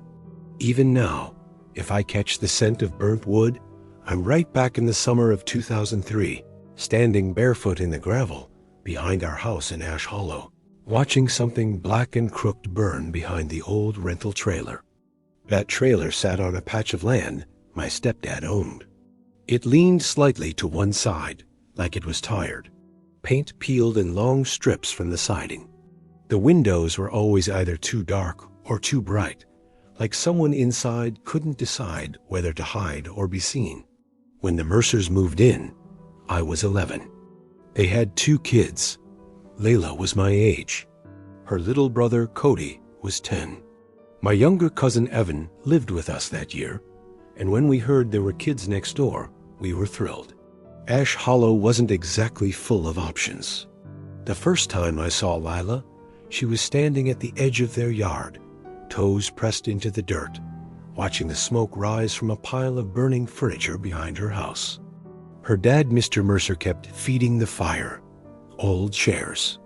broken tables, pieces of something that looked like it might have once been a crib. He didn't rush. He just stood there, shirtless, sweat shining on his shoulders, and pushed things into the flames with a metal pole. The smoke didn't smell like regular wood. It was thicker, sour. Lila waved at me like nothing was strange. We became friends fast. She talked quietly, like she was always worried someone might overhear. When we rode our bikes down the dirt road behind the trailer, she'd laugh in quick bursts, then glance back at her house as if she'd forgotten something important. Cody followed us everywhere. He rarely wore shoes, sometimes not even a shirt. His hair stuck out in clumps like he'd just woken up, even in the afternoon. His nose ran constantly, and he wiped it with the back of his hand without thinking. The first time my aunt caught him peeing in her flower bed, she yelled so loud the crows flew off the fence. Cody didn't flinch. He just grinned, not a big grin, just enough to show he wasn't embarrassed. I told myself he was just weird. Kids can be weird, but there were small things that didn't sit right. He didn't blink much when he stared at you. He'd stand too close.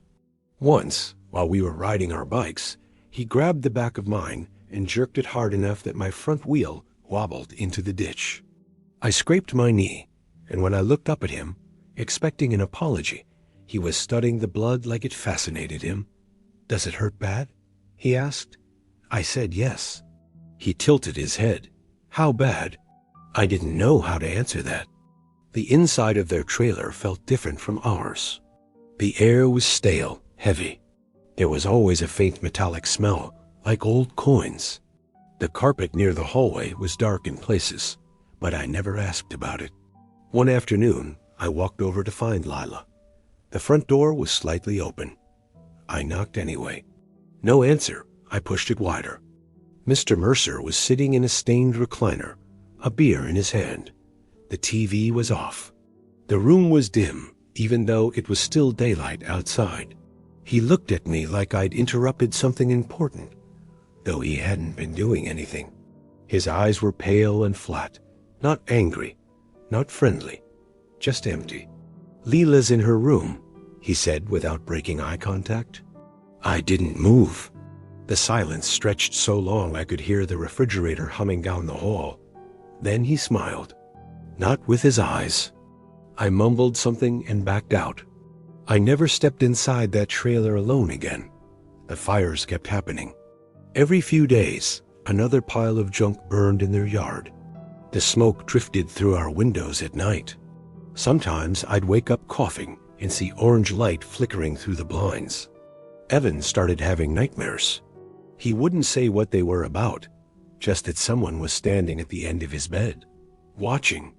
Then came the bow. It was late August. The heat hadn't broken yet. We were in our yard, messing around with a tennis ball, when Cody walked up carrying something long and curved. At first, I thought it was a toy. It wasn't. It was a real hunting bow. Dark wood. The string tight and smooth. An arrow already nocked. My stomach dropped. "Where'd you get that?" I asked. He shrugged. "Dad showed me." Before I could say anything else, he turned toward Evan and pulled the string back. The sound it made, tight fibers stretching, was so soft it almost didn't register. But I saw the arrow tip. Sharp, real. Evan froze. He didn't cry, didn't run. He just stood there, hands hanging at his sides, eyes wide. "Cody," I said, trying to keep my voice steady. "Put it down." He smiled. That small, tight smile. What if I don't? The air felt thick. I could hear my own breathing. The arrow wavered slightly, hovering inches from lining up with Evan's face. "Stop," I whispered. He laughed. Not loud, not dramatic. Just a quick puff of sound, like he'd thought of something funny. The back door of our house slammed open. My aunt ran out, took one look at the scene, and screamed.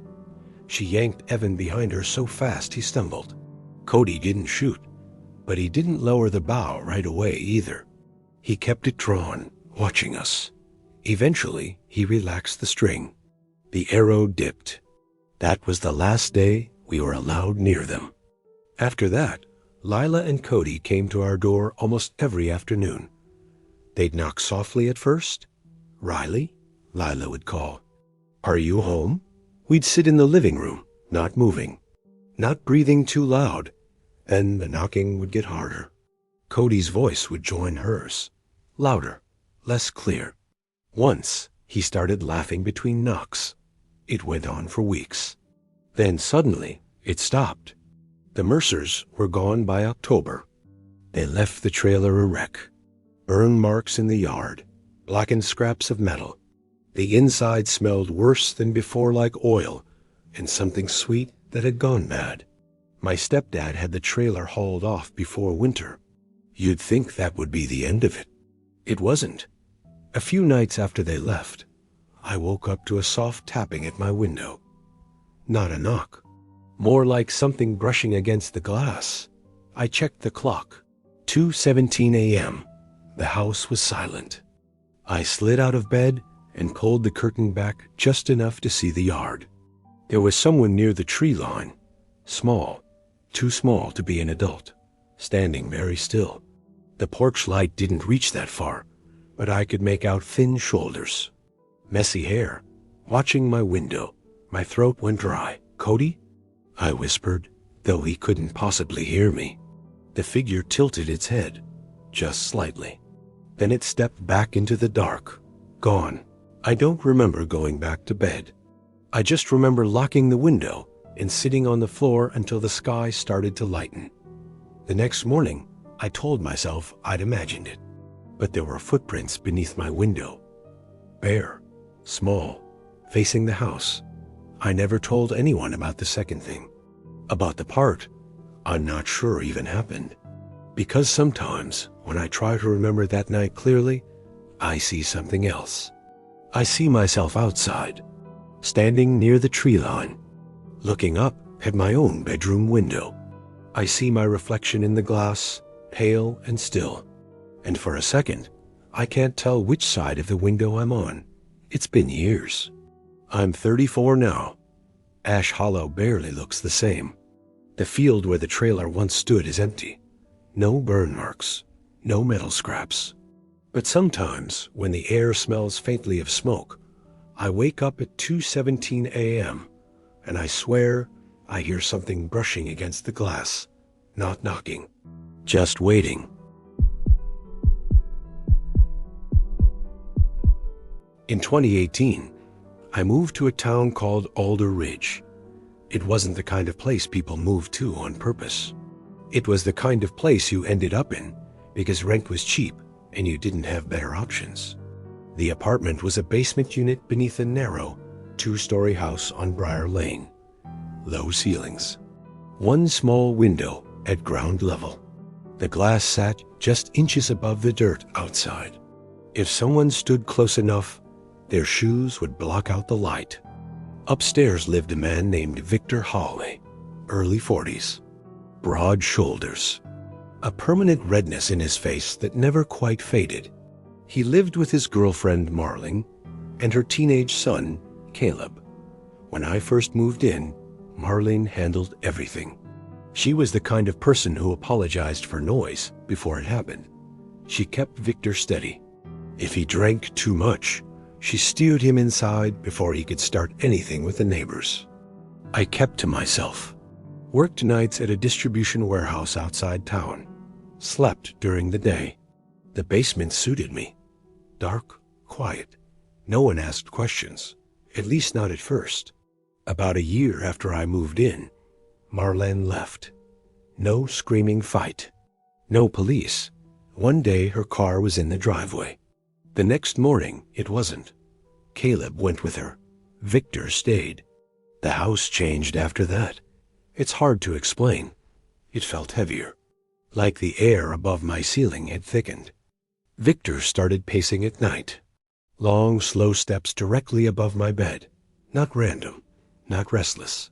Just back and forth. Back and forth. Sometimes for hours. The first time I mentioned it, he laughed. "You're imagining things," he said, leaning against the railing outside my door. His breath smelled sour and metallic. Old houses make noise. Maybe they do. But houses don't pause when you sit up. They don't stop moving the second you hold your breath. The first real incident happened over something stupid. I came home around 1 a.m. The driveway was narrow, and Victor's truck was parked crooked. I slid my car in behind it. I figured I'd move it before noon. At 1:20 a.m., someone pounded on my door. Not knocked. Pounded. I opened it halfway. Victor stood there in a gray t-shirt, eyes glassy. "You think I don't have places to be?" he said. "It's 1 in the morning." He stepped closer. I could see the vein pulsing in his neck. "You don't block me in. Ever." I moved the car. He stood inches away the entire time, close enough that I could feel his breath on my cheek. When I turned back toward the basement steps, he said quietly, "People disappear in this town more often than you think." He smiled when he said it, like it was a joke we were both supposed to laugh at. I didn't. After that, the little things started. I'd wake up and find dirt on the inside of the windowsill, just a thin line of it, like someone had brushed against the glass. Once, I found fingerprints in the condensation, long dragged marks, not pressed firmly, just resting there. I started keeping the window locked. That's when the scratching began. It wasn't loud, not dramatic, just a soft, careful scrape against the glass, like someone testing it. The first night, it lasted maybe 10 seconds. The second night, longer. By the fourth night, it moved, slow, from one side of the pane to the other. I lay in bed and stared at the ceiling, counting my breaths. I told myself it was an animal, a raccoon, a stray cat. But animals don't pause when you whisper, "I know you're there," and they don't resume only after you turn your back. One afternoon, I came home early. My shift had been cut short. The house looked normal from the outside. Inside, something felt wrong. My kitchen light was on. I never left it on. I stood at the bottom of the stairs for a full minute before going down. The air smelled different. Not just damp, but sharp, like metal. Nothing looked disturbed, nothing missing, but the window lock was undone. I know I locked it. I always locked it. I told myself maybe I'd forgotten. That night, around 3 a.m., I heard breathing, not upstairs, not pacing, right outside the window, slow, steady, close enough that the glass fogged slightly in one corner. I didn't move. My hands were numb. I pressed them flat against the mattress to stop them from shaking. The breathing stopped after a while. Then came 3 soft taps. Not scratching, taps, like knuckles. I called the police the next day. They came, looked around, talked to Victor. He was calm, almost amused. Why would I crawl around in the dirt outside her window? He asked them. They didn't find footprints, or tools, or damage. One officer asked me if I'd been sleeping well. I didn't answer, because the truth was, I wasn't sure anymore. There were gaps in my memory, small ones. I'd wake up with mud on the bathroom floor. Once, I found my own jacket hanging on the back of the door, damp at the hem. I didn't remember going outside. I started recording audio on my phone at night. The next morning, I listened, mostly silence. Then, faintly, movement, fabric shifting. A whisper, not outside. Inside the room. I couldn't make out words. Just a low murmur. I told myself it was the pipes, or my own breathing. But at one point, very clearly, a voice said my name. Soft. Right beside the phone, I decided to leave. I packed in secret. Boxes stacked quietly by the door. I didn't tell Victor. The last week there, the scratching stopped. That should have made me feel better. It didn't. It felt like waiting. On my final night in the basement, I left the window unlocked. I don't know why.